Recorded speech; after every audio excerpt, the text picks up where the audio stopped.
Parfeme koje sam najčešće nosila tijekom 7. i 8. mjeseca i ujedno parfeme koje sam nosila sa sobom na more. Ovo su oni koje sam najčešće koristila, s tim da sam neke kupila tijekom 7. i 8. mjeseca. Neke sam zaista nosila malo više nego neke druge. Odmah ću istaknuti Blanche Bet, znači, iako je nisam često nosila, bome sam je dobro i slistila. Kompliment getter totalni, znači doslovno svaka prijateljica me pitala koji parfem nosim i stvarno ima odlične performanse i toliko sam zaljubljena ovaj miris i jako mi je drago da sam na kraju uzela bočicu od 100 ml, jer jako mi se čini kada se poprilično brzo troši. Neka njega. Ima recenzija za njega na negdje prije sam je snimila, pa ako vas zanima svakako bacite pogled. Ovo je ove godine jedini muški miris koji sam nosila, ulazi prašina ovdje pa malo teže ovo za obrisat.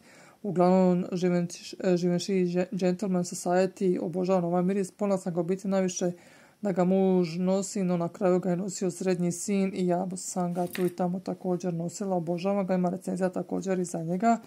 Jedan od odličnih povoljnih frešija je Infusao Botanica od brazilskog brenda Granado Brazil.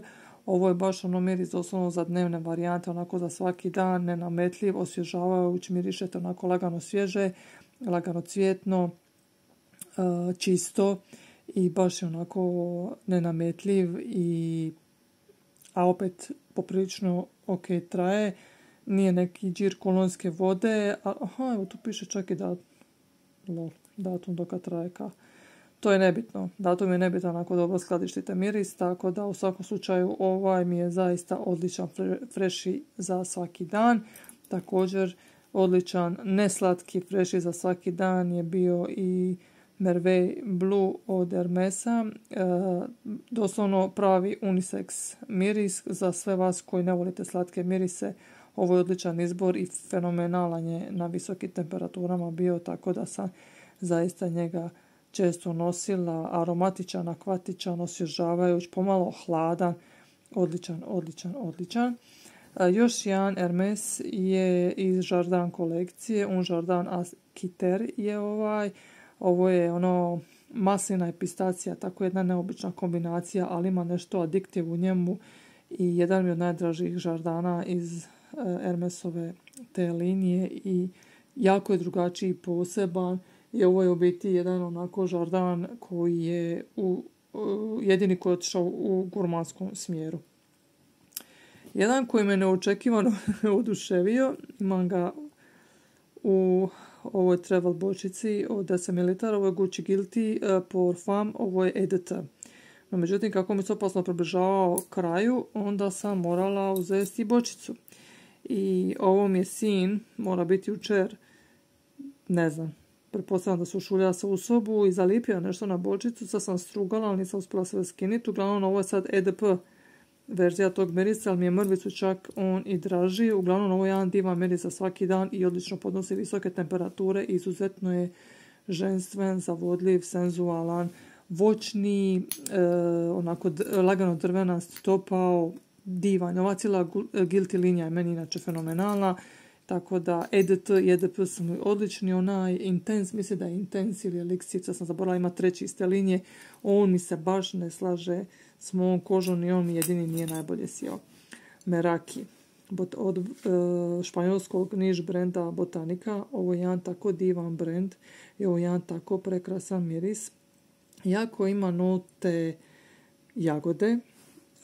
Ovo nije voćna vodica, voćna ljetna vodica tip mirisa. Ovaj miris ima i dubinu, ima i težinu, ima i topline, ima i poprilično dominantnu notu sandalovine, pa također na momente malo kao da je kokosast zbog te sandalovine, pa malo kombinacija svih nota je malo i smokvasta, tako da je ovo jedan kao inicijalno voćni miris, no međutim s obzirom na tu intenzivnu, toplu, duboku bazu Ovo je miris koji se u biti može nositi bez problema tijekom čitave godine. Imate ga u Divinity parfumeriji u Zagrebu, ako vas interesira kako miriše, ali fantastičan je. Nemojte preskakati ovaj brand općenito, jako je povoljan, s obzirom kako divne mirise nudi, ali Meraki me osvojio doslovno na prvo nanošenje.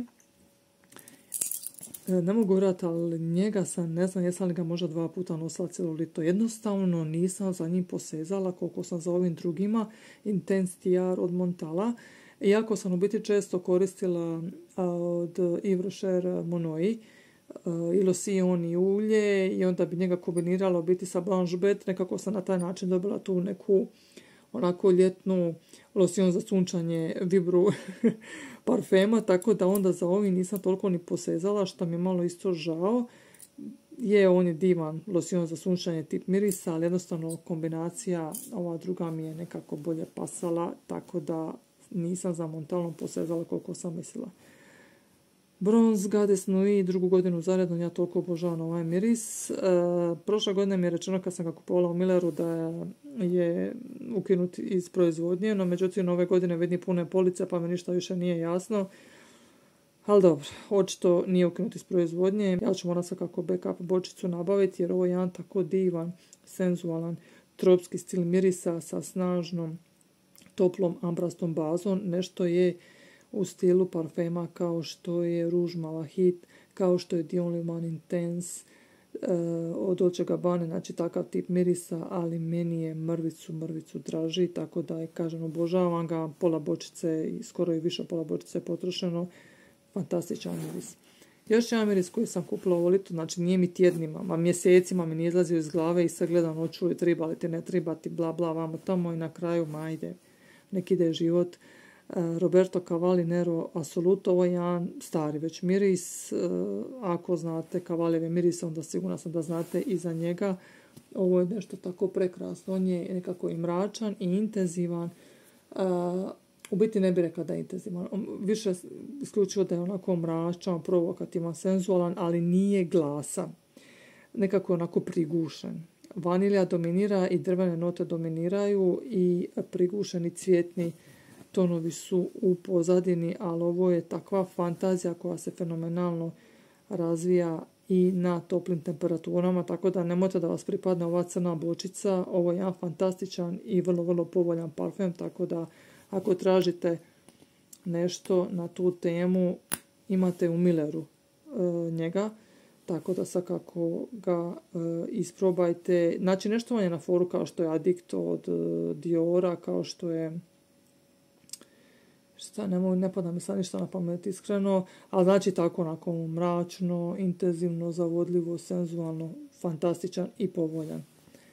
Jedan divan miris koji je tako nekako drugačiji u moru ostalih, rekla bi ovo je ono slano ambrasti miris, Jean Paul Gaultier Divine, fantastičan letnji miris. Iako se može nositi cijelu godinu, jer ovo nije tipičan ljetni miris, ali ovo je fantazija na vrućim temperaturama, znači divan, drugačiji, poseban, a mislim Jean Paul Gaultier zaista radi fantastične mirise i ovaj stvarno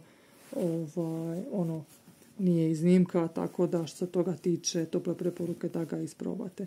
I zadnji, limitirano izdanje, Lanterndia Tuberose Noir, divna, mračna, zapaljena tuberoza, koju sam također često nosila. Odličan je za dnevne varijante, za večernje varijante i može se doslovno nositi tijekom cijele godine. Ima recenzija već prije sam ju snimila, tako da ako vas zanima svakako pogledajte i pišite mi jel vam se išta sviđa od ovoga, jel imate išta od ovoga, šta ste vi najčešće koristili.